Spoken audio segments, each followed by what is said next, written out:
Give you that. So here we go. Fireside, excuse me, we're going to go podcast. This is a podcast. And with Alec, we got Chuck Doerr, CIO, co-founder of HERE. And most importantly, what we were just talking about off camera is double E and computer science major at Carnegie Mellon, which means a lot of horsepower. And every person I've met with that profile, there's always a whole lot going on, and there's always a lot of fun conversations about how you chose that path and how that led to where you are and what you're up to. So I guess you must have loved computers and all things technology from the jump. Is that fair? Oh yeah, yeah. No, I to get going in technology with technology. I was always the guy who was taking broken stuff from their parents, from their uncles, and trying to fix it. And that's how Nice. I got my first computer. That's how I got my first Walkman. Yeah, Ooh. so definitely that's it. So you're wired that way, is what I'm hearing. That's right. From a young age, they had me marked as an engineer. Nice. It's funny. I was not marked for that at all. It took a long time and I'm not an engineer. Full disclosure, everybody knows that. Although I can't get enough of this stuff. So we'll dig right in. Why don't you take however long you want, but why don't you give the folks an overview of here. You can go in any direction you want to go with it, but as you know, I have a whole lot of financial services in my audience, and my background and whatnot. So I think everyone's going to be really excited to understand what you guys are doing, and they probably have already heard of you, obviously, but hopefully we can go even deeper into where things are headed and so on and so forth. So without further delay, I'll be quiet. You give us the story. Go anywhere you want to go. Sure.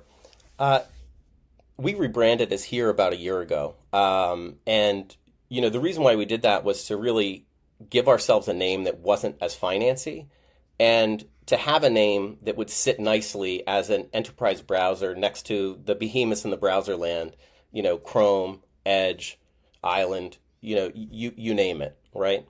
So prior to a year ago, we were known as OpenFin. So a lot of people know us as OpenFin. And the founding philosophy behind OpenFin was really about democratizing app distribution in extremely locked down environments.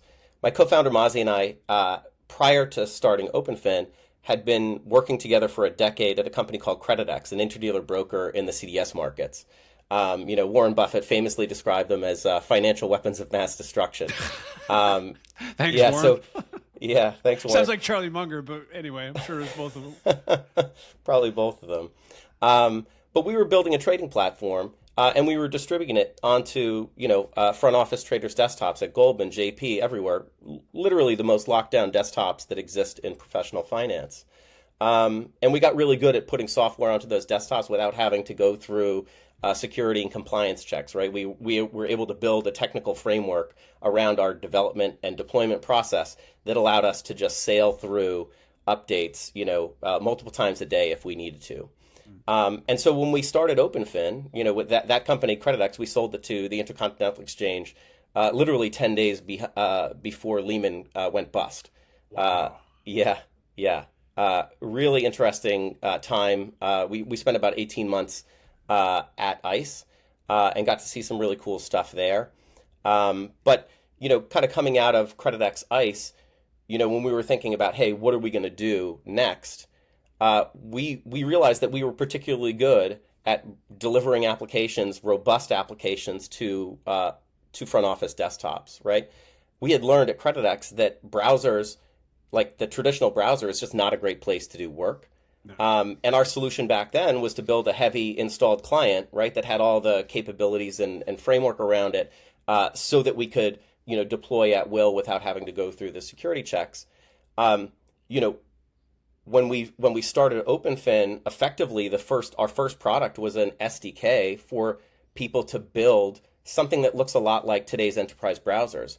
And what we saw our customers doing, right? So we've been around for 15 years. What we saw our customers doing with our SDK is literally that. They would build, an enterprise browser for their work applications that would help bring them together in a way that would make their end users more productive, right? And so what we came to realize is that traditional browsers are not a great place to run your applications, but an enterprise browser, a better browser, really is what people need. Something that is both security and productivity. There's a lot of people in the enterprise browser space that really are focused on the security side of things. With Here, we really think that enterprise productivity is what people need, right? And then the security has to be there, right? It's kind of table stakes. Yeah, I mean, so you're touching on all sorts of stuff that I want to dig into, but I'm going to go right at the productivity thing because that's my favorite. Humans plus machines, right? AI to augment and give us superpowers. So tell us more about the productivity thing, and maybe what you feel like sometimes folks miss because they might be distracted by some of the security stuff or even just like straightforward automation, not realizing like there's superpowers to be had here. Yeah, yeah. There's a bunch of stuff there, right?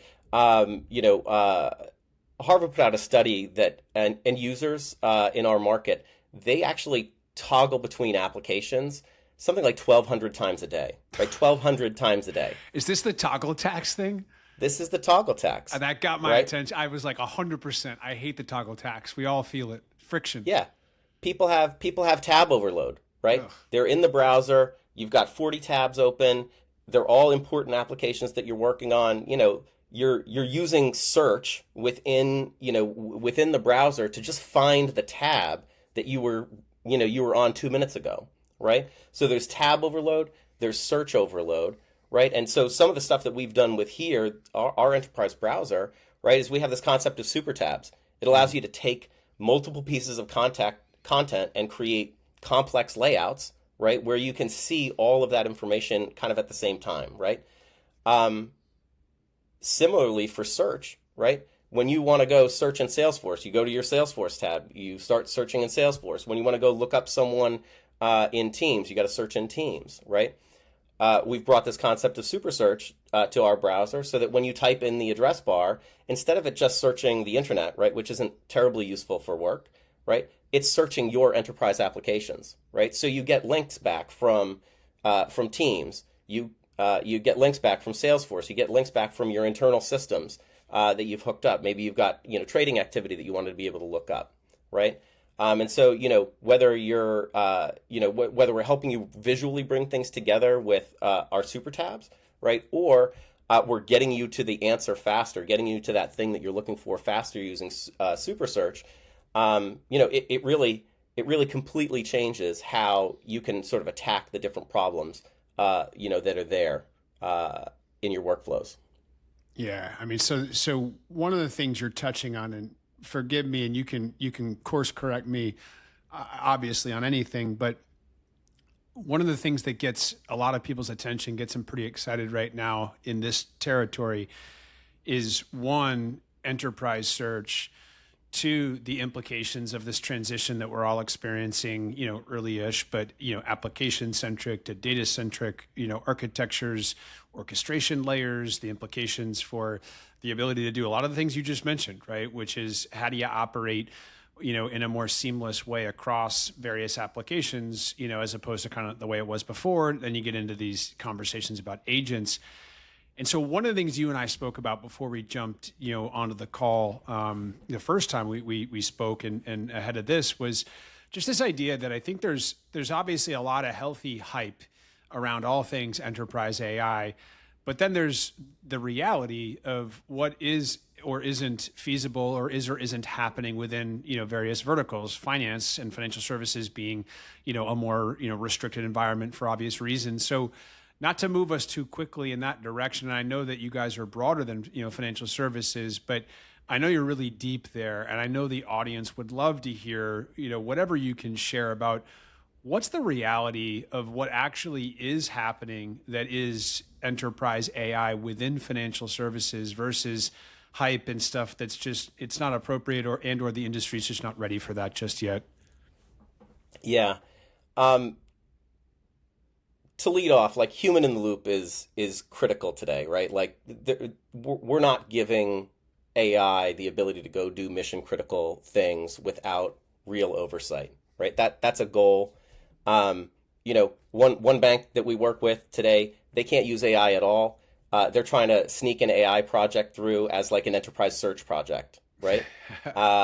Just because don't use if A and I. Just use search. The A is fine. No I in that word. Search. It's that's fine. right, that's right. Um, yeah, so because if it's got AI in it, it's got to go through a whole separate committee because these new nascent technologies as they get adopted, right? They don't necessarily always have all the guardrails that we need as an industry around them, right? Do we have data loss protection in place? Are you using a corporate chat GPT? Are you using are you copying and pasting stuff into an AI that you shouldn't be using? So there's definitely a lot of sort of growing pains around new technology adoption, especially when it's something that's going to touch customer data and it's going to help us make better decisions. So there's a huge amount of challenge there. The main thing that we're really kind of seeing people drive towards, right, is this framework of trust around using AI, right? So it's observability, it's explainability, it's verification, right? So one of the things that our AI center does for you around explainability is when you go and ask an AI for something, right? You come back, it comes back with answers and it's got some sources that it's citing, right? Being able to very rapidly pull up a view that has those sources together, right, with the context laid on top of them, so that you as the end user can just see, okay, yeah, I asked it this question, I expected it to kind of like hit these different things. It looks like it did the right stuff, and now I'm seeing the answer here from a source I trust, right? It's one of my enterprise sources that I trust. That gives people that confidence to go back to, say, their customer and say, hey, we're going to recommend that you change your allocations this way, or get a little bit more involved in these particular instruments. And what's really great about that too, right? Just building on it is there's all sorts of digital exhaust, and that can be vacuumed up and understood, and insights can be gleaned, and it can improve all sorts of things, I imagine. Yeah, that's right. I mean, looking for your best, so your experts in different areas within your firm, that exhaust of the audit trail, right, and being able to use something like an LLM to take that audit trail, take performance, and start to look at how your employees are attacking their problem sets, and who's being more effective, who's got some unique insight about using a different application maybe in a particular workflow to get a better result. It's awesome. It's awesome. All right. So you mentioned that you all are broadening and moving, not beyond and leaving it behind, but you're taking all these key learnings and everything that you all have achieved and continue to go deeper in the financial services space, but you're moving beyond financial services into other verticals. Are there certain verticals you're starting with? Are there those that are more natural versus others? Any kind of examples of stuff that you might want to share that can open up the aperture of folks that are not in financial services, that might not be as familiar with you, that might want to learn about what HERE brings to the table? Sure. Yeah, there's some really good stuff happening with HERE in the call center space. Where you've got really tight workflows that are very measurable. When you look at those workflows and you can say, take 2 minutes out of a 6-minute call, right? That translates directly into dollars, right? And we do that by doing, super search, by having the super tabs where people have all the right information. But then there's another component of our browser that we call notifications, right? It's a rich notification center. And so when a call comes in, right, they get a rich visual notification that has meaningful information about what workflow they're going to be participating in, right? And as they interact with that notification, it brings them up into a single pane of glass, a cockpit, with all the applications that they need to complete that workflow, right?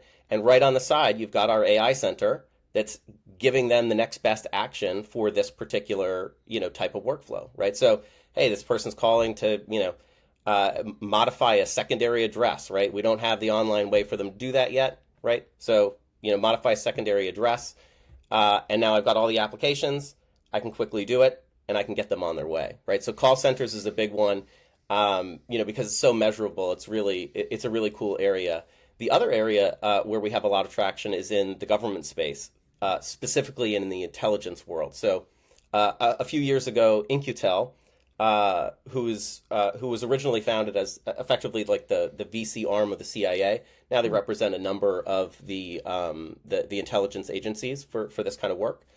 They invested in us, and we've got a number of work programs going with some of their knowledge workers, where they have to investigate something and they need to make a high quality decision in a short amount of time. And so, our software is really helping them, again, bring together that single pane of glass for them to be able to make those decisions with high fidelity, low error rates, and rapidly. That's absolutely fascinating. So I promise I'm not a salesperson for here, but I'm about to say something that, this is a sales pitch for you guys. You just triggered something for me. So every company that, generally speaking, every company out there that is trying to think through how do we become AI first and, all these AI first, memos and so on and so forth, but how do we operationalize that? And one of the challenges that I think is becoming very much, saying the quiet part out loud is there's a lot of shadow AI use in organizations. And if you name it and say, this is how we want you to use AI versus, quote unquote, not use AI, now you're stepping into a territory where, it can get pretty gray pretty quick. Whereas here kind of eliminates a lot of the risk associated with stepping into the arena of let's establish some sort of AI first policy that's not just theoretical, but it's something that folks can operationalize. They can start bringing AI into their, workflows and feel pretty comfortable. But at the same time, the organization can mitigate a bunch of risks that otherwise they're kind of at a loss for how to do that. Yeah, that's exactly right. Our AI center really is about that, right? We don't have our own AI models, right? We're not showing up and saying, "Hey, we're really good at doing XYZ from an AI perspective." The thing that we're exceptional at is bringing together and standardizing the UI in a way that end users really don't need to be trained, right? And then we help you with distributing your AI strategy to your end users. And again, like bolting on the exact right bit of AI for the right workflow, right? You might want to use one LLM like a ChatGPT for a more generic workflow, right? But when you're in your legal world and you want your lawyers to be able to ask, hey, given the contracts that we've signed, for these types of products, are there things that that are missing from this contract? For that one, you're going to use a very specific like legal AI model or legal AI agent, to get the best answers. Right, so there's this proliferation of models out there, right? The end users don't necessarily know how to get to them, right? You need to be able to bring all that stuff to the end user at the time that they need it in a way that they can use it. Again, without having to go through a whole bunch of training, they need to just be able to pick this stuff up and become more effective. And so so this is some of what we're really trying to do here. It's about bringing all this stuff together that is disjoint, right? Joining these silos of information. I love that. And so to play it back, Chuck, and you can go deeper if you'd like, an organization that is struggling to figure out, how do we enable our people to leverage the power of AI to augment their workflows directly in their workflows and so on and so forth. If they're struggling figuring out, how do we write a memo and what are the guardrails and this and anything, it sounds like you could just kind of step right in and forgive me for oversimplifying, but you could tune here associated with like a framework for how you want to help a certain category of department or team or profile of employee to then say, all right, now just go, here are the keys, and you can figure it out within the confines of a secure, safe environment that lines up with a corporate policy, essentially. Yeah, exactly. The ChatGPT crew actually put out some great studies that they did with a few banks. One in particular was one that they publicized around BBVA. BBVA, a behemoth in the open banking world. they worked with OpenAI for a short period of time. I think it was like 3 or 4 months, right? And I think they had maybe 3,000 licenses roughly for ChatGPT. And in that time period, they created 2,700 different agents, right? Just over those months with those users, 2,700 different agents that were specialized to do different tasks that BBVA had. I mean, how do you find the right agent? How do you know? But there's a person that built that agent to do a particular task, right? And they know exactly when that agent should be used and exactly when it should be used, right? So they have they can basically leverage something like our AI center so that the exact right one of those models shows up when you're about to review a legal contract, or you're about to do you're going to give a client some advice. I mean, it's funny because I'm sure you saw my facial expression. It's like, it's too much. Too much is too much. Ethan Malik, who's my favorite, he's like one of the best people, if not the best, to follow on all things AI. Big shout out to him. He's a UPenn professor. He's one of the best in all of this. But he's always said that you got to have the 10-hour rule, where you literally have to pick your favorite model or what have you directly inside of your domain of expertise for at least 10 plus hours, not just sitting down for 10 hours, but over and over, before you really start to understand the power of this stuff and how to kind of deploy it. But I think what reminds me of him in that is that there are patterns, especially in larger companies, where you're trying to solve the same problem in different ways, but over and over and over again across hundreds of thousands of instances across multiple offices, geographies, et cetera. And it sounds like you guys can help a company, narrow the focus and really, kind of build from a base of, let's do it right the first time and the second time, and then kind of scale out from there and know that you're mitigating risk. Yeah, I mean, something as simple as being able to have a centralized audit trail Yeah. of the AI usage, again, across all those models. Like in the BBVA case, right? They're using one provider, but that's not what people are doing, right? Like in what we see is people are using the LLMs that are associated with the SaaS products that they already purchase, right? So people are using AI from Salesforce, they're using AI from Microsoft. If you're a Google shop, you're using Gemini. So. And then of course you've got all these internal models as well that you're using, and so the approach really is about like bringing all that stuff again together at the right point, right? And that 10 hours of investment, right? Being able to syndicate that, maybe not syndicate the investment, but be able to leverage the investment, right? So you can basically deliver this prepackaged bot that can answer the questions that you've trained it up to do. You've given it access to the right information. You've put it through your testing, so it's going to generally be giving the right answers, right? There's still a human in the loop. But you can again sort of bring all these different things together, and you can do experiments, right? Because you've got the distribution, you've got the ability to say, "Oh, yeah, try this out. We're going to figure out what's going on, and then maybe that's something that we continue to invest and build in, right? Or maybe we're going to consolidate it with some other effort that we have going on."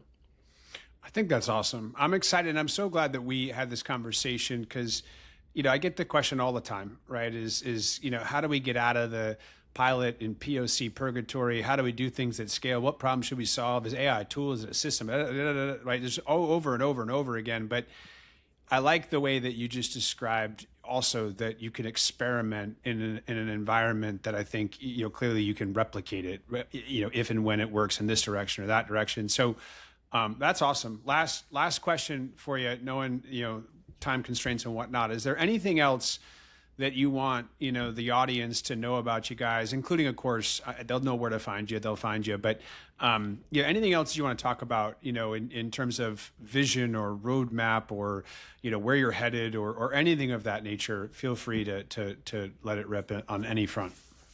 Yeah, sure. So you guys can find us at here.io.